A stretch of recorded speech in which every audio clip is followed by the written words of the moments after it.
باپ کی عظمت و شان۔ الحمدللہ رب العالمین والصلاة والسلام علی خاتم النبیین۔ آج کا مدنی رسالہ شروع کرنے سے پہلے آپ تمام تر ویورز کے لیے ایک امپورٹنٹ اناؤنسمنٹ ہے کہ دوستو، اگر آپ قرآن پاک کی تلاوت، ترجمہ اور تفسیر روزانہ سننا چاہتے ہیں تو میرا دوسرا چینل عرفان قرآن وائس ضرور چیک کریں۔ ہر دن نئی ویڈیو اپلوڈ کی جاتی ہیں جس میں قرآن پاک کا پیغام آسان اور پیارے انداز میں پیش کیا جاتا ہے۔ لنک ڈسکرپشن میں بھی موجود ہے۔ ابھی سبسکرائب کریں اور قرآن کی روشنی سے اپنا دل روشن کریں۔ جزاک اللہ خیرہ۔ اما بعد فاعوذ باللہ من الشیطان الرجیم، بسم اللہ الرحمن الرحیم۔ باپ کی عظمت و شان۔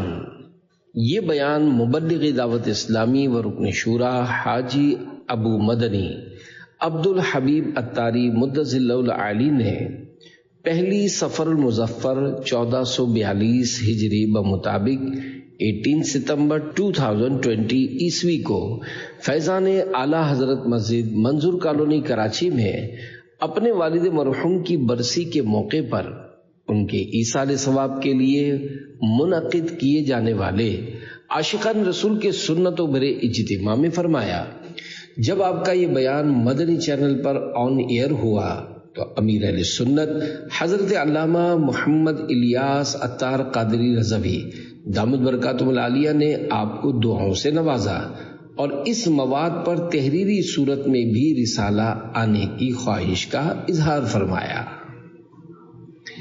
درود شریف کی فضیلت۔ فرمان مصطفیٰ صلی اللہ علیہ وآلہ وسلم، جس نے کتاب میں مجھ پر درود پاک لکھا تو جب تک میرا نام اس میں رہے گا فرشتے اس کے لیے استغفار یعنی بخشش کی دعا کرتے رہیں گے۔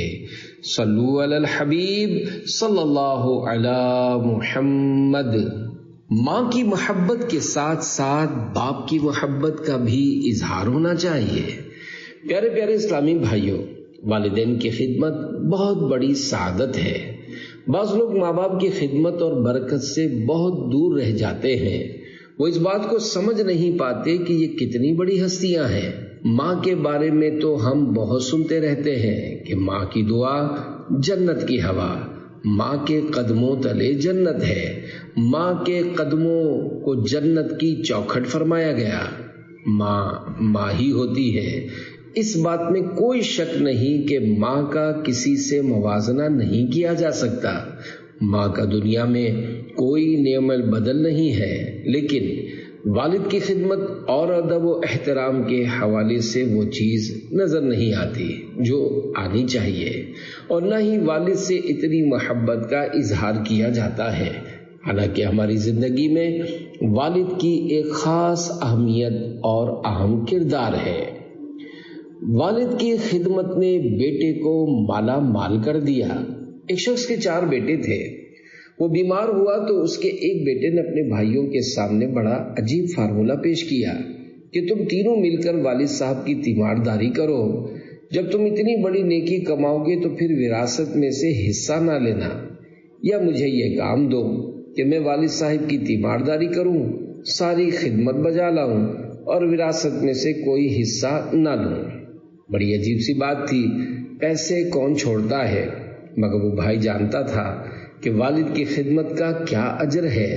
چنانچہ تینوں بھائیوں نے کہا کہ اس سے اچھی اور کیا بات ہے، تم ہی والد کی خدمت کرو اور وراثت میں سے کچھ نہ لو۔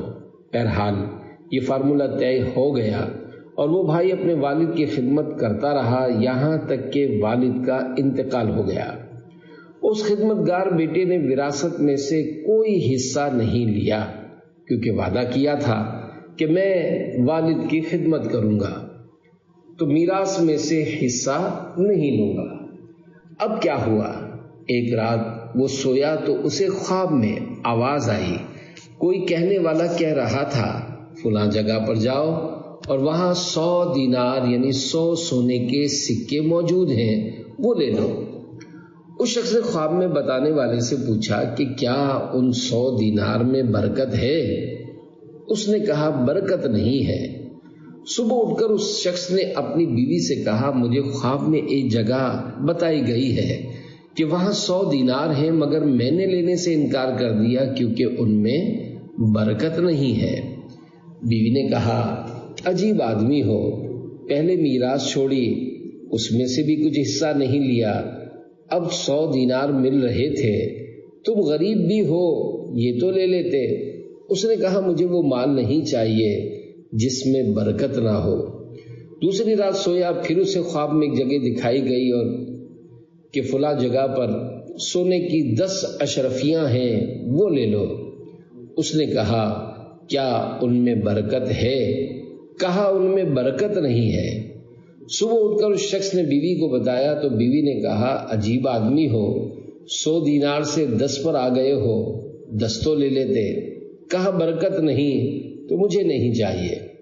تیسری رات سویا تو پھر خواب میں ایک جگہ دکھائی گئی کہ وہاں 1 دینار ہے، وہ لے لو۔ اس نے پوچھا کیا اس میں برکت ہے؟ خواب میں بتایا گیا کہ ہاں اس میں برکت ہے۔ چنانچہ یہ شخص صبح اٹھ کر اس جگہ گیا اور وہاں سے 1 دینار اٹھا کر لے آیا۔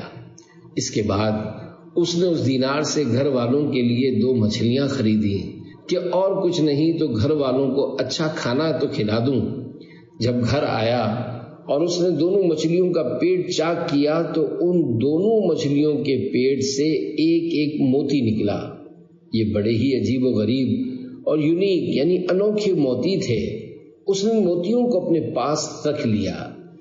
اسی دن بادشاہ نے حکم جاری کیا کہ مجھے اس کلر اور اس ڈیزائن کا موتی چاہیے۔ بادشاہ کے نمائندے سارے شہر کے جیولرز کے پاس گئے مگر کہیں سے بھی اس طرح کا موتی نہ مل سکا۔ آخر کار پتہ چلا کہ فلاں محلے میں ایک بندہ ہے جس کا مچھلی کے پیٹ سے ایسا موتی نکلا ہے جس کی مثل لوگوں نے نہیں دیکھا۔ لوگ ڈھونڈتے ہوئے اس کے دروازے تک پہنچ گئے۔ موتی دیکھا تو کہا بادشاہ کو ایسا ہی موتی چاہیے۔ جب بادشاہ کو وہ موتی دکھایا گیا تو اس نے بھی کہا کہ ہاں یہی موتی ہے۔ اب اس موتی کی قیمت پوچھی گئی۔ چونکہ پہلے کے زمانے میں گدھوں اور گھوڑوں پر سامان لادا جاتا تھا تو اس شخص نے کہا کہ 30 خچر یعنی 30 میولز سونا۔ بادشاہ نے 30 خچر پر سونے کی بوریاں لدوا کر اس سے موتی خرید لیا۔ 1 دینار کی برکت سے کتنا مال ہو گیا؟ وہ بھی ابھی ایک ہی موتی بکا ہے۔ بادشاہ نے یہ موتی لے کر اس کام کا جو ایکسپرٹ تھا اسے دیا۔ اس نے بادشاہ سے کہا ایک موتی سے خوبصورتی نہیں آئے گی، اس کی جوڑی ہونی چاہیے۔ جب اسی طرح کا دوسرا موتی ملے گا تب اس کی اصل ویلیو بنے گی۔ بادشاہ نے کہا ایک اور موتی تلاش کرو اگرچہ دگنی قیمت دینی پڑے۔ پھر موتی تلاش کیا گیا مگر کہیں نہ ملا۔ واپس لوگ اسی شخص کے دروازے پر پہنچے اور اس سے پوچھا کیا تمہارے پاس اس طرح کا دوسرا موتی بھی ہے؟ اس نے کہا اس طرح کا دوسرا موتی تو ہے لیکن وہ تمہیں ڈبل قیمت پر ملے گا۔ چنانچہ انہوں نے اس شخص سے 60 خچر سونے کے بدلے میں وہ موتی خرید لیا۔ اس واقعے سے ہمیں والد کی خدمت کرنے کے ساتھ ساتھ یہ بھی سیکھنے کو ملا کہ بے شک تھوڑا مال جس میں برکت ہو اس زیادہ مال سے بہتر ہے جو حرام کا ہو اور برکت سے خالی ہو۔ بہرحال اس بیٹے نے والد کی خدمت کی تو اللہ پاک نے اسے غیب کے خزانوں سے مالا مال کر دیا۔ ماں کی خدمت کا صلہ۔ اسی طرح کا ایک مشہور قرآنی واقعہ سورہ بقرہ میں بھی موجود ہے۔ بقرہ عربی میں گائے کو کہتے ہیں۔ اس صورت میں اس گائے کا واقعہ ہے جو دنیا کی سب سے مہنگی ترین گائے تھی، جس کی قیمت میں اس گائے کی کھال میں سونا بھر کر اس زمانے کے لوگوں نے اس نوجوان کو دیا تھا جس نے اپنی ماں کی خدمت کی تھی، ماں کی اطاعت کی تھی، تو اللہ پاک نے اسے ایسی گائے عطا کر دی کہ اس جیسی گائے پوری دنیا میں کہیں اور نہ تھی۔ اس قرآن واقعے اور اس سے حاصل ہونے والی بہت سی عبرت انگیز اور نصیحت آمیز باتیں معلوم کرنے کے لیے مکتبۃ المدینہ کی کتاب عجائب القرآن مع غرائب القرآن کے صفحہ 37 تا 41 کا مطالعہ کیجیے۔ پیارے پیارے اسلامی بھائیوں، ان واقعات میں جو بات سیکھنے والی ہے، اس میں والدین اور بچوں دونوں کے لیے درس ہے۔ والدین کہتے ہیں کہ بچوں کے لیے بہت کچھ چھوڑ کر جانا ہے۔ ارے بھائی، بچوں کے لیے تو کما رہا ہوں، بچوں کے لیے گھر بنانا ہے، فیکٹری بنانی ہے۔ یہ نہیں سوچتے کہ بچوں کے لیے حلال کما رہے ہیں یا حرام، بچوں کی تربیت کیا کر رہے ہیں۔ یاد رکھیے، جو شخص بچوں کے لیے مال چھوڑ کر جائے اور بچوں کی تربیت نہ کرے تو وہ اس مال سے حرام کام کریں گے تو عذاب اسے ملے گا۔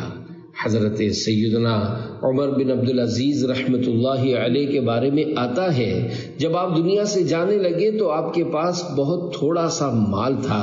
کسی نے کہا، آپ نے اپنے بچوں کے لیے کچھ نہیں چھوڑا۔ آپ رحمت اللہ علیہ نے کیا شاندار جواب دیا کہ اگر میرے بچے اللہ پاک کے نافرمان ہیں تو ان کے لیے کچھ چھوڑ کر جانا درست ہی نہیں کہ وہ اسے غلط کاموں میں خرچ کریں گے، اور اگر اللہ پاک کے فرما بردار ہیں تو اللہ پاک اپنے غیب کے خزانوں سے انہیں عطا فرمائے گا، انہیں خود ہی غنی کر دے گا اور ان کی روزی میں برکت ڈال دے گا۔ حلال تھوڑا بھی ہو اس میں برکت بہت ہوتی ہے۔ یہاں دو باتیں قابل ذکر ہیں۔ پہلی بات، نیک اولاد جو والدین کے چھوڑے ہوئے مال کو صحیح طریقے سے استعمال کرے، اور دوسری بات، مال حلال۔ اگر حلال مال تھوڑا بھی ہو تو اللہ پاک اس تھوڑے مال میں بھی اولاد کے لیے برکت ڈال دیتا ہے۔ دنیا میں کئی ایسی مثالیں موجود ہیں کہ اربوں پتی لوگ اپنے بچوں کے لیے بہت بڑا بزنس یعنی کاروبار چھوڑ کر دنیا سے جاتے ہیں۔ ان کے بچے غلط کاموں میں لگے ہوتے ہیں، تھوڑے ہی عرصے میں سارے بزنس کا بیڑا غرق ہو جاتا ہے۔ مگر غریب آدمی بعض اوقات دنیا سے جاتا ہے، اس کی اولاد نیک ہوتی ہے، اللہ پاک انہیں ایسا نوازتا ہے اور ان کے مال میں برکت ڈال دیتا ہے کہ وہ اپنے والد سے بھی کاروبار میں آگے نکل جاتے ہیں۔ اللہ پاک سے حلال روزی مانگنی چاہیے کہ مولا جو بھی دے حلال دے، برکت والا دے، خیر اور سکون والا دے۔ حلال بھلے تھوڑا بھی ہو وہ بہت برکت والا ہوتا ہے۔ کئی کروڑ پتی لوگ ایسی بیماریوں میں مبتلا ہوتے ہیں کہ رات بھر سو نہیں سکتے، جبکہ ایک ٹھیلا لگانے والا غریب آدمی رات کو سکون کی نیند سوتا ہے، 5 وقت کا نمازی ہوتا ہے اور اس کے بچے فرما بردار ہوتے ہیں۔ معلوم ہوا کہ اصل چیز پیس آف ہارٹ، دل کا سکون ہے۔ نوٹیں ضروری نہیں، دل کا سکون ضروری ہے۔ والد سایہ دار درخت ہے۔ یاد رکھیے، والد وہ سایہ دار درخت ہے جو دھوپ اپنے اوپر لیتا ہے اور بچوں کو سایہ دیتا ہے، دن رات کام کرتا ہے کہ بچے خیر سے کھانا کھائیں۔ ہمیں پتہ نہیں چلتا، مگر والد اپنی خواہشات کو قربان کر کے ہمیں کھلا رہا ہوتا ہے اور ہماری فرمائشیں پوری کر رہا ہوتا ہے۔ جب بچہ بازار میں جا کر فرمائش کرے کہ ابو یہ لینا ہے، اور ابو دیکھیں کہ یار جیب میں پیسے اتنے نہیں ہیں مگر بچہ بڑی ضد کر رہا ہے، تو والد اپنے بجٹ کو آؤٹ کر کے بھی اپنے بچے کی خواہش پوری کرتا ہے۔ یہ ہمارے والد نے ہمارے ساتھ کیا اور آپ کے والد نے بھی آپ کے ساتھ کیا ہے کہ خود تکلیفیں اٹھائیں مگر بچوں کو آسانیاں فراہم کی۔ یاد رکھیے، درخت کے پتوں کے نیچے سایہ ہوتا ہے مگر درخت اوپر سے بہت گرم ہوتا ہے کیونکہ وہ ساری دھوپ اپنے اوپر لے لیتا ہے۔ اللہ پاک نے یہ والد اتنی بڑی نعمت دی ہے جو انگلی پکڑ کر چلنا سکھاتا ہے۔ والد ہمیشہ چاہتا ہے کہ میرا بیٹا ترقی کرے۔ دنیا میں عموماً لوگ کسی کو ترقی کرتے ہوئے دیکھنا پسند نہیں کرتے، لوگ حسد کا شکار ہو جاتے ہیں، مگر باپ وہ ہستی ہے جب اس کا بیٹا ترقی کرتا ہے تو اسے خوشی ہوتی ہے، کیونکہ والد اور اولاد کا جو رشتہ ہے وہ بے لوث رشتہ ہے۔ وہ اپنے غم سہے گا مگر اپنے بچوں کو غمگین نہیں ہونے دے گا۔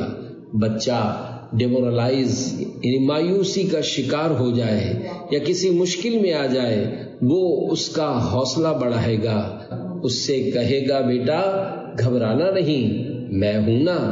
حالانکہ وہ خود بھی گھبرایا ہوا ہوتا ہے، وہ خود بھی ٹینشن میں ہوتا ہے، مگر گھر میں کسی کو بتاتا نہیں کہ میرے اوپر کتنی پرابلمز یعنی پریشانیاں آئی ہوئی ہیں۔ اسے معلوم ہے کہ بچوں کو بتاؤں گا یا بچوں کی ماں کو بتاؤں گا تو یہ سب ٹینشن میں آ جائیں گے، انہیں ٹینشن میں ڈالنے کی کیا ضرورت ہے؟ ارے میں ہوں نا، برداشت کر لوں گا۔ پھر کبھی قرضے اٹھاتا ہے تو کبھی مشکل زندگی گزارتا ہے، مگر اپنے بچوں پر کسی قسم کی آنچ نہیں آنے دیتا۔ ماں باپ کی خدمت کرنے والے خوش نصیب ہوتے ہیں۔ ایک وقت آتا ہے جب بچہ جوان اور والد بوڑھا ہو جاتا ہے، اب بچے کی باری ہوتی ہے کہ وہ والد کی خدمت کرے۔ یاد رکھیے، اگر ہم ساری زندگی بھی ماں باپ کی خدمت کریں تب بھی ان کا احسان اور بدلہ نہیں اتار سکتے، کیونکہ انہوں نے اس وقت ہماری خدمت کی جب ہمیں چلنا نہیں آتا تھا، کھانا کھانا نہیں آتا تھا، ہم بے لباس اور کمزور تھے۔ انہوں نے ہمت کی اور ہمیں پال کر ایک تناور درخت بنایا۔ اب جب ان کی خدمت کی باری ہے تو ہمیں سعادت سمجھ کر ان کی خدمت کرنی چاہیے۔ خوش نصیب ہے وہ اولاد جس کو ماں باپ کی خدمت کا موقع ملتا ہے، ورنہ کئی ماں باپ تو ایسے ہوتے ہیں وہ خدمت کا موقع ہی نہیں دیتے، ہماری خدمت کرتے کرتے دنیا سے چلے جاتے ہیں۔ بندہ کہتا ہے مجھے تو چانس یعنی موقع ہی نہیں ملا، آخر وقت تک والد ہی ہمیں کھلاتا رہا، والد ہی ہمارے اوپر مہربانی کرتا رہا، ہماری ماں ہی ہم پر مہربانی کرتی رہی، ارے ہمیں تو موقع ہی نہیں دیا کہ ہم ان کی کچھ خدمت کر سکتے۔ اس موقع پر مبلغ دعوت اسلامی و رکن شورا حاجی ابو مدنی عبدالحبیب اتاری مدظ اللہ العالی نے اپنی والدہ ماجدہ کا تذکرہ کرتے ہوئے فرمایا، میری والدہ مرحومہ کا جب انتقال ہوا میں اس وقت پاکستان میں نہیں تھا بلکہ بغداد شریف میں تھا۔ مجھے گھر والوں نے بتایا تھا کہ جس رات والدہ کا انتقال ہوا اس رات کا کھانا انہوں نے خود بنایا تھا۔ اس وقت بھی انہوں نے اپنی خدمت کا موقع فراہم نہیں کیا۔ وہ اللہ پاک کی بارگاہ میں دعا کرتی رہتی تھی کہ اے اللہ پاک مجھے اپنے سوا کسی اور کا محتاج نہ کرنا۔ اللہ پاک نے ان کی دعا کو قبول فرما لیا۔ اب اس سے بڑا بد نصیب کون ہے جس کو والد یا والدہ کی خدمت کا موقع ملا اور وہ یہ کہے کہ میں اس بوڑھے یا بوڑھی کی وجہ سے پریشان ہو گیا ہوں، اتنے پیسے ماں باپ پر خرچ کروں۔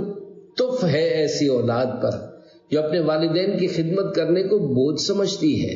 خدا را یہ ہمارے پیسوں کا نصیب ہے کہ وہ والدین پر خرچ ہو جائیں، کیونکہ ساری زندگی تو انہوں نے ہی خرچ کیا نا، جو کچھ دیا انہوں نے ہی دیا۔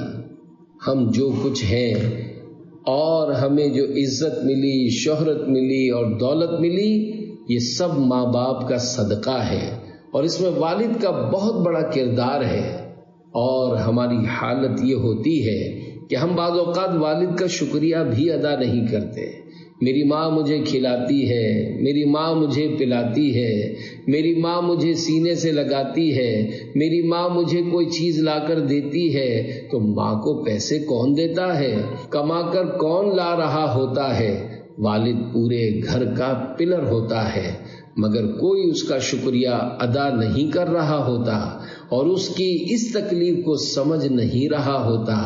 والد پورے گھر کا محسن اور پورے گھر کے لیے سایہ دار درخت ہوتا ہے جو بیچارہ محنت کر رہا ہوتا ہے ہمیں سایہ دے رہا ہوتا ہے، ہمیں نواز رہا ہوتا ہے، ہمارے پاس جو کچھ ہے وہ ہمارے والد کا ہے، یہ میں نہیں کہہ رہا، ہمارے آقا صلی اللہ علیہ وآلہ وسلم فرما رہے ہیں۔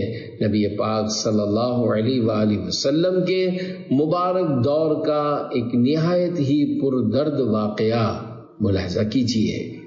دکھیارے باپ کی کہانی اسی کی زبانی۔ پیارے آقا مدینے والے مصطفیٰ صلی اللہ علیہ وآلہ وسلم کی بارگاہ میں ایک بیٹا اپنے باپ کی شکایت لے کر حاضر ہوا کہ حضور میرا والد میرا مال لینا چاہتا ہے۔ نبی پاک صلی اللہ علیہ وآلہ وسلم نے فرمایا اپنے والد کو لے آؤ۔ والد کو لے کر آئے تو نبی پاک صلی اللہ علیہ وآلہ وسلم نے فرمایا تمہارا بیٹا کہتا ہے کہ تم اس کا مال لینا چاہتے ہو۔ اس نے عرض کی حضور اس سے یہ بھی تو پوچھیں کہ مال لے کر کیا کرتا ہوں، اس سے پیسے مانگ کر ان پیسوں کا کیا کرتا ہوں؟ اپنے عزیز و اقارب کی مہمان نوازی کرتا ہوں اور اپنے بال بچوں کی ضروریات پر خرچ کرتا ہوں۔ ابھی گفتگو جاری تھی کہ اتنے میں جبریل امین علیہ السلام حاضر ہوئے اور کہا کہ حضور اس والد نے دل ہی دل میں کچھ اشعار ترتیب دیے ہیں، ابھی تک وہ اشعار اس کی اپنی زبان پر بھی نہیں آئے، حضور آپ اسے کہیں کہ وہ اشعار سنائے۔ نبی پاک صلی اللہ علیہ وآلہ وسلم نے غیب کی خبر دیتے ہوئے ارشاد فرمایا کہ تم نے کچھ اشعار سوچے ہوئے ہیں جو ابھی تک تمہاری زبان سے نکلے نہیں ہیں۔ اس پر اس نے کہا اللہ پاک ہمیشہ آپ کے معجزات کے ذریعے ہمارے دلی یقین اور بصیرت میں اضافہ فرماتا رہتا ہے۔ اب اس والد نے نبی پاک صلی اللہ علیہ وآلہ وسلم کو وہ اشعار سنائے جن کا اردو ترجمہ یہ ہے، میں نے تجھے غذا پہنچائی، جب سے تو پیدا ہوا تیرا بار اٹھایا، جب تو ننھا تھا میری کمائی سے بار بار سیراب کیا گیا، جب کوئی بیماری غم بن کر تجھ پر اترتی تو میں تیری بیماری کی وجہ سے رات بھر جاگتا رہتا، میرا دل تیرے مرنے سے ڈرتا، حالانکہ مجھے خوب معلوم تھا کہ موت یقینی ہے اور سب پر مسلط کر دی گئی ہے۔ میری آنکھیں یوں بہتی کہ گویا وہ مرض جو رات کو تجھے ہوا تھا نہ کہ مجھے، ایسا ہوتا کہ مجھے ہوا ہے، یعنی بیمار تو ہوتا تھا، تکلیف مجھے ہوتی تھی، میں بے چین ہو جاتا، میں نے تجھے یوں پالا جب تو پروان چڑھا اور اس حد تک پہنچا کہ مجھے امید لگی کہ اب تو میرے کام آئے گا، تو نے میرا بدلہ سختی و بد زبانی سے دیا۔ اے کاش جب تو نے والد ہونے کے حق کا لحاظ نہ کیا تو ایسا ہی سلوک کر لیتا جیسا ایک پڑوسی دوسرے پڑوسی کے ساتھ کرتا ہے، اتنا تو میرا خیال رکھ لیتا۔ اس دکھیارے باپ نے جب نبی رحمت صلی اللہ علیہ وآلہ وسلم کو یہ اشعار سنائے تو رحمت للعالمین صلی اللہ علیہ وآلہ وسلم کی آنکھوں سے آنسو جاری ہو گئے۔ نبی پاک صلی اللہ علیہ وآلہ وسلم نے اس نوجوان بیٹے کا گریبان پکڑ کر ارشاد فرمایا اذهب انت ومالک لابیک، جا تو اور تیرا مال سب تیرے باپ کا ہے۔ ماں باپ اپنے لیے نہیں اپنے بچوں کے لیے جیتے ہیں۔ پیارے پیارے اسلامی بھائیوں، دیکھا آپ نے میرے آقا صلی اللہ علیہ وآلہ وسلم نے فرمایا کہ تو اور تیرا سب کچھ تیرے باپ کا ہے۔ آج پیسے دیتے ہوئے بیٹا کہتا ہے ابو یہ میرے ہیں اور یہ آپ کے ہیں، کتنے دوں، بار بار کیوں مانگتے ہو؟ باپ نے تو کھلاتے ہوئے کبھی یہ نہیں کہا تھا، بلکہ اپنا نوالا روک کر ہمارے منہ میں ڈالا تھا، اپنی خواہشیں مار کر ہمیں پالا تھا۔ ابو نے خود نیا لباس کم پہنا تھا مگر ہمیں نئے نئے لباس اور نئے نئے جوتے لا کر دیے، جو ہم نے مانگا ہمارے والد نے پورا کیا۔ کبھی ہم نے سوچا کہ ہمارے والد نے اپنے لیے کب کیا خریدا؟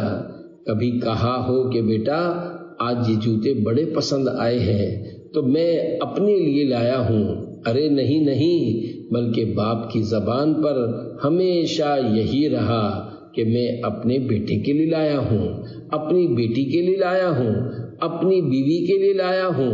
ماں باپ کمال کی ہستیاں ہیں، یہ اپنے لیے نہیں جیتے، اپنے بچوں کے لیے جیتے ہیں۔ اور جب بچہ بڑا ہو کر ماں باپ کے ساتھ بے ادبی اور بدسلوکی کے ساتھ پیش آتا ہوگا، دل آزار جملے کہتا ہوگا، تو اس سے ماں باپ کا دل کتنا دکھتا ہوگا۔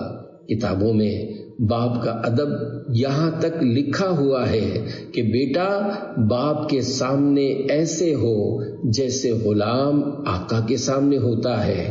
باپ جب بیٹے کو کوئی آرڈر دے تو بیٹا لبیک کہے۔ یہ والد کا بیٹے پر حق اور ادب ہے۔ آج حالات یہاں تک پہنچ گئے ہیں کہ بیٹا باپ اور باپ غلام بنا ہوتا ہے، اور اب باپ کہہ رہا ہوتا ہے کہ بیٹا تھوڑے پیسے چاہیے، بیٹا انکار کر رہا ہوتا ہے کہ میرے پاس پیسے نہیں ہیں، یا باپ کہتا ہے کہ بیٹا ادھر آؤ ذرا سا کام ہے، تو بیٹا جواب دیتا ہے کہ میرے پاس وقت نہیں ہے۔ باپ کو ویرانے میں چھوڑ کر آنے والا بدنصیب بیٹا۔ حدیث پاک میں ہے، سب گناہوں کی سزا اللہ پاک چاہے تو قیامت کے لیے اٹھا رکھتا ہے، مگر ماں باپ کی نافرمانی کی سزا جیتے جی دنیا میں بھی دیتا ہے۔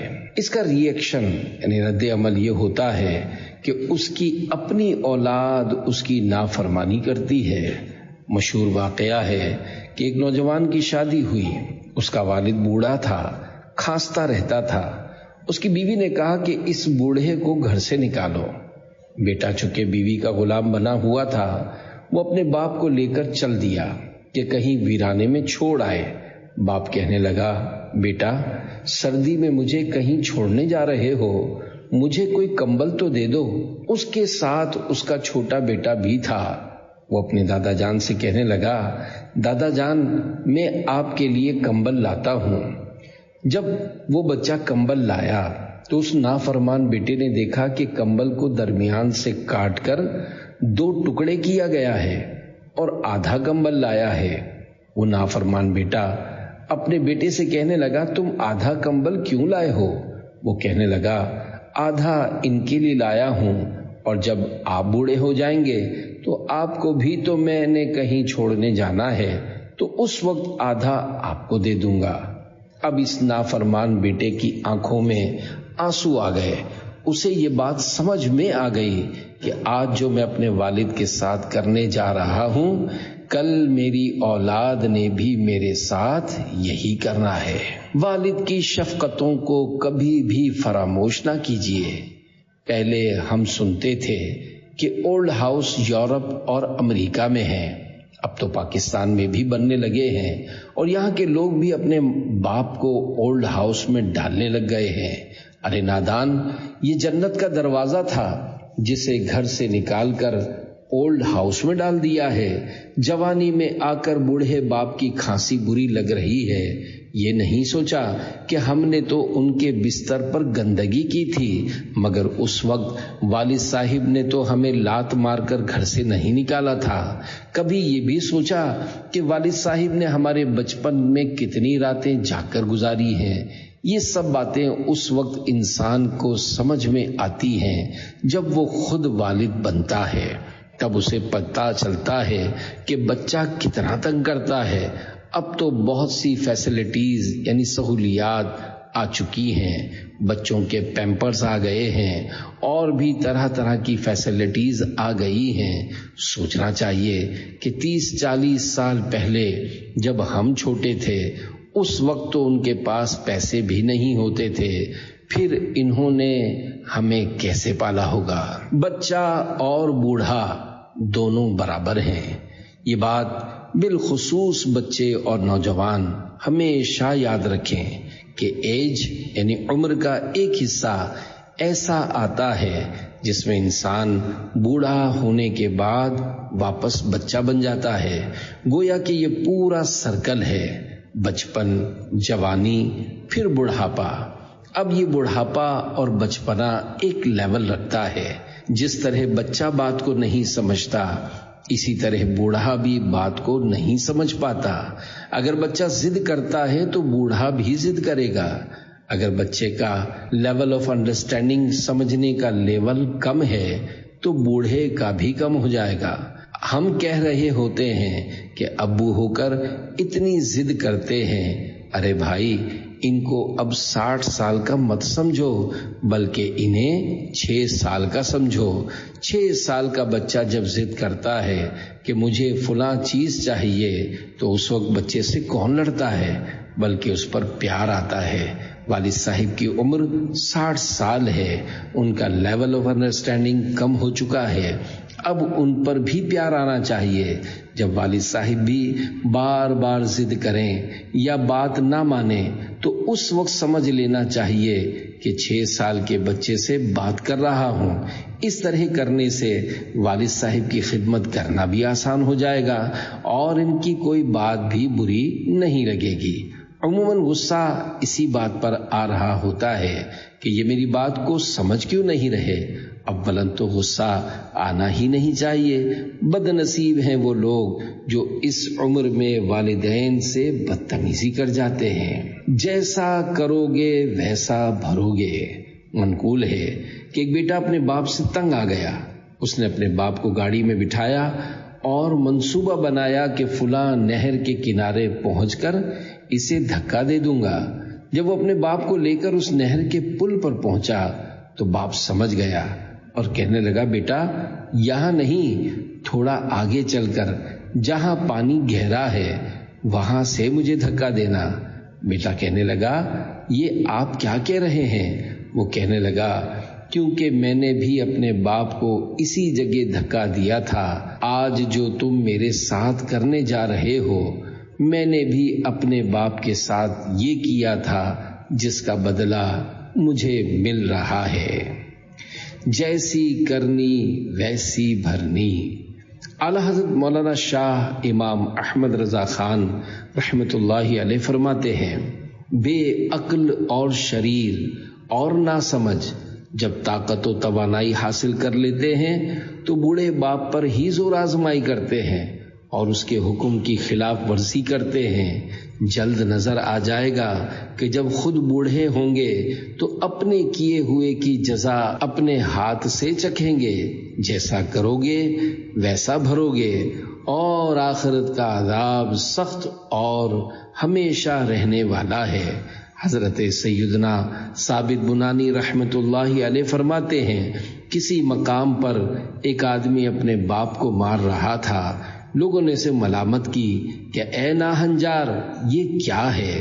اس پر باپ بولا، اسے چھوڑ دو، کیونکہ میں بھی اسی جگہ اپنے باپ کو مارا کرتا تھا۔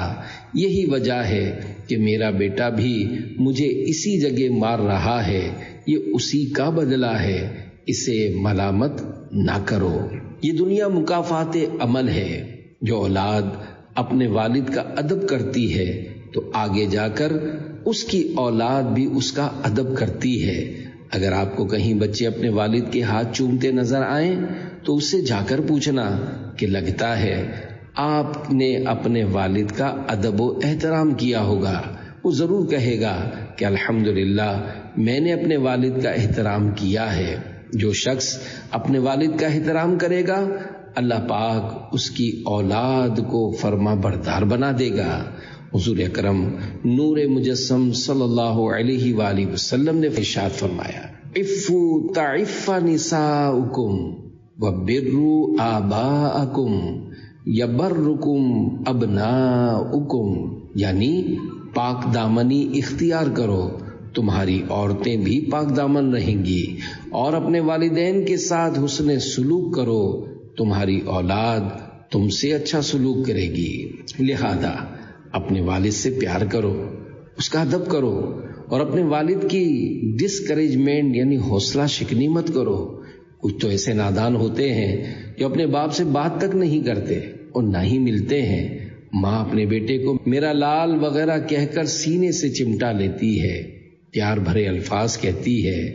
باپ اگرچہ واضح اور کھلے الفاظ میں یہ نہیں کہتا، لیکن حقیقت میں وہ بھی اولاد سے پیار کرتا ہے۔ تبھی تو اولاد کے لیے سب کچھ کرتا ہے. وہ زبان سے نہیں کہتا لیکن اس کے دل میں بھی اولاد کے لیے بہت ہمدردی ہوتی ہے. کم از کم اسے ایکنالج، تسلیم تو کرو. باپ کی محبت کا کبھی تو اسے صلہ دو. کبھی بیٹا بھی باپ سے کہہ دے کہ آج میں جو کچھ ہوں آپ ہی کی وجہ سے ہوں. یہ سننے کے بعد یقیناً باپ کی آنکھیں نم ہو جائیں گی. احادیث مبارکہ میں باپ کے فضائل. کچھ لوگ صرف ماں سے بنا کر رکھتے ہیں اور باپ سے لڑتے ہیں. ایسا نہیں کرنا چاہیے. باپ کا بھی ادب و احترام کرنا لازم ہے. اللہ پاک کے آخری نبی صلی اللہ علیہ وآلہ وسلم نے فرمایا، باپ جنت کا درمیانی دروازہ ہے، سینٹرل ڈور آف جنہ.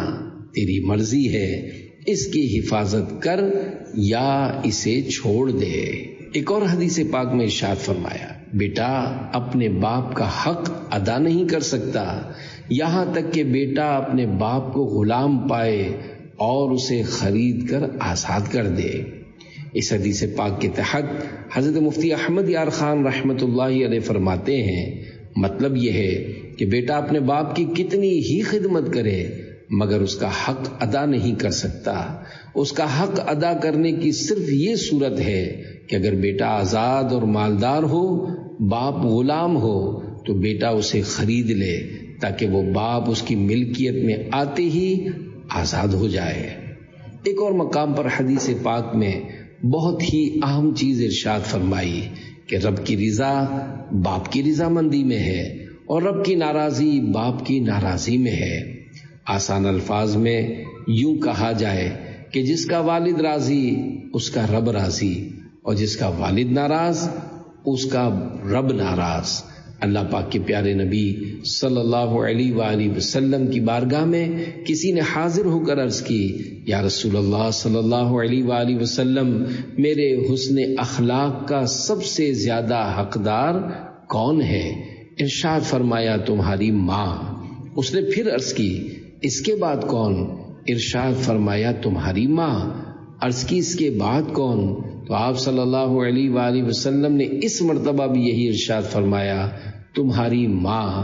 اس نے پھر عرض کی، اس کے بعد کون؟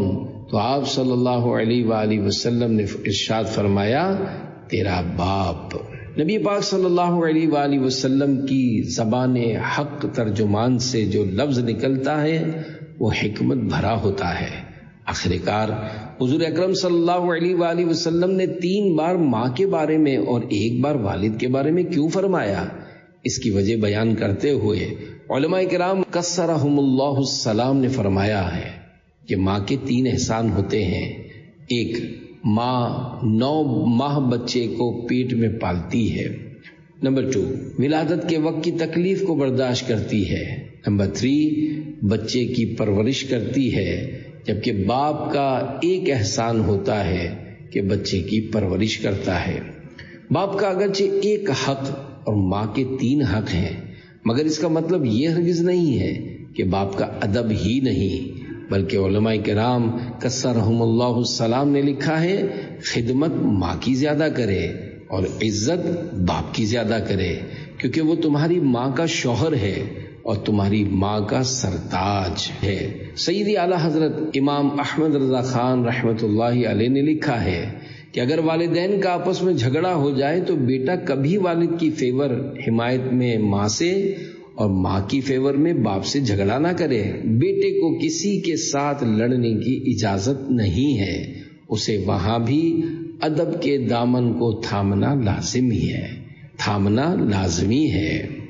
ہر نگاہ کے بدلے ایک مقبول حج کا ثواب. یاد رکھیے، ماں باپ دونوں قابل احترام ہستیاں ہیں. دونوں کا ادب و احترام کیجیے اور انہیں محبت بھری نگاہ سے دیکھ کر مقبول حج کا ثواب کمائیے. حدیث پاک میں ہے، جو نیک اولاد اپنے والدین کی طرف محبت کی نگاہ سے دیکھے تو اللہ پاک اس کی ہر نگاہ کے بدلے ایک مقبول حج کا ثواب لکھے گا. حج کا ثواب گھر میں موجود ہے، لیکن محبت والی نگاہ بھی ہونی چاہیے. آج اولاد تیز نظروں اور ڈرانے والی نظروں سے اپنے والدین کو دیکھتی ہے. حدیث پاک میں ہے جس نے اپنے والد کو تیز نظر سے دیکھا اس نے والد کے ساتھ اچھا سلوک نہیں کیا۔ تو ایسی اولاد پر افسوس ہے جس سے بات کرتے ہوئے والدین ڈرتے ہوں۔ ماں جس بیٹے سے بات کرنے سے ڈر رہی ہو کہ بات کروں گی تو بیٹا لڑے گا، الجھے گا، وہ بیٹی جس سے بات کرتے ہوئے ماں ڈرتی ہو، ایسا بیٹا اور ایسی بیٹی کس کام کے ہیں؟ ہونا تو یہ چاہیے کہ جب ماں باپ کوئی بات کہیں تو جواباً لبیک کی صدا آئے کہ یہ انداز ہمیں شریعت سکھاتی ہے، مگر آج اولاد اس بات کو نہیں سمجھتی۔ فوت شدہ والدین کو راضی کرنے کا طریقہ۔ کئی لوگ ایسے ہوتے ہیں جن کے والدین ناراضی کی حالت میں دنیا سے چلے جاتے ہیں، اولاد انہیں راضی نہیں کرتی، پھر بعد میں احساس ہوتا ہے کہ یہ ہم نے کیا کر دیا۔ یاد رکھیے، باپ راضی تو رب راضی۔ اگر کسی کے والدین دنیا سے ناراضی کی حالت میں رخصت ہو چکے ہیں تو علماء کرام کثرہم اللہ السلام نے لکھا ہے کہ اب اولاد کو چاہیے کہ والدین کے ایصال ثواب کے لیے خوب خوب نیکیاں کرے اور ان کے لیے دعائیں مغفرت کرتی رہے۔ یاد رکھیے، نیکیاں صرف پیسوں سے ہی نہیں ہوتی، یا صرف مسجد بنا دینا ہی نیکی نہیں ہے، نماز پڑھنا بھی نیکی ہے اور قرآن پاک کی تلاوت کرنا بھی نیکی ہے۔ جو اولاد اپنے والدین کی مغفرت کے لیے دعا کرتی رہے تو اللہ پاک کی رحمت سے امید ہے کہ وہ ان کی روح کو ان سے راضی کر کے انہیں فرما برداروں میں شامل فرما دے۔ نبی اکرم صلی اللہ علیہ وآلہ وسلم نے فرمایا، جو اپنے ماں باپ یا ان میں سے ایک کی قبر کی ہر جمعہ میں زیارت کیا کرے تو اس کی بخشش کی جائے گی اور وہ بھلائی کرنے والوں میں لکھا جائے گا۔ والدین کے لیے دعا مانگنے کا طریقہ۔ اب بھی وقت ہے، اپنی بقیہ زندگی میں اپنے والدین کے لیے دعائیں کرتے رہیں۔ قرآن کریم میں اللہ پاک نے والدین کے لیے دعا مانگنے کا طریقہ بیان کرتے ہوئے ارشاد فرمایا، وَقُلْ رَبِّ ارْحَمْهُمَا كَمَا رَبَّيَانِي صَغِيرًا، پارہ 15 سورہ بنی اسرائیل آیت 24، ترجمہ کنز الایمان۔ اور عرض کر کہ اے میرے رب، تو ان دونوں پر رحم کر جیسا کہ ان دونوں نے مجھے چھٹپن یعنی چھوٹی عمر میں پالا۔ اللہ پاک ہمارے والدین پر رحم فرمائے اور انہیں جنت نصیب فرمائے۔ اس موقع پر رکن شورا حاجی ابو مدنی عبد الحبیب اتاری مدظ اللہ العالی نے اپنے والد ماجد کا تذکرہ کرتے ہوئے فرمایا، میرے والد صاحب جنہوں نے مجھے انگلی پکڑ کر چلنا سکھایا ہے، چند دن بیمار رہے۔ اگر یہ کہا جائے کہ اللہ پاک کی راہ میں گئے تھے تو یہ بات غلط نہ ہوگی، کیونکہ وہ مسجد میں نماز پڑھنے گئے تھے، وہاں اچانک گرے اور انہیں سر پر چوٹ آئی، جس کی وجہ سے وہ اسپتال منتقل ہو گئے اور پھر دوبارہ گھر پر نہ آ سکے۔ اللہ پاک ان کے درجات بلند فرمائے اور ان کے صدقے ہماری مغفرت فرمائے۔ واقعی والدین عظیم ہستیاں ہیں، اللہ پاک ہمیں ان عظیم ہستیوں کی قدر نصیب فرمائے۔ آمین بجاہ النبی الامین صلی اللہ علیہ وآلہ وسلم۔ رزق میں اضافے کا نسخہ۔ فرمان مصطفیٰ صلی اللہ علیہ وآلہ وسلم جسے یہ پسند ہو کہ اس کی عمر اور رزق میں اضافہ کر دیا جائے تو اسے چاہیے کہ اپنے والدین کے ساتھ اچھا برتاؤ کرے اور اپنے رشتہ داروں کے ساتھ صلہ رحمی کیا کرے۔ روزی میں بے برکتی کی وجہ۔ فرمان مصطفیٰ صلی اللہ علیہ وآلہ وسلم، بندہ جب ماں باپ کے لیے دعا ترک کر دیتا ہے تو اس کا رزق قطع ہو جاتا ہے۔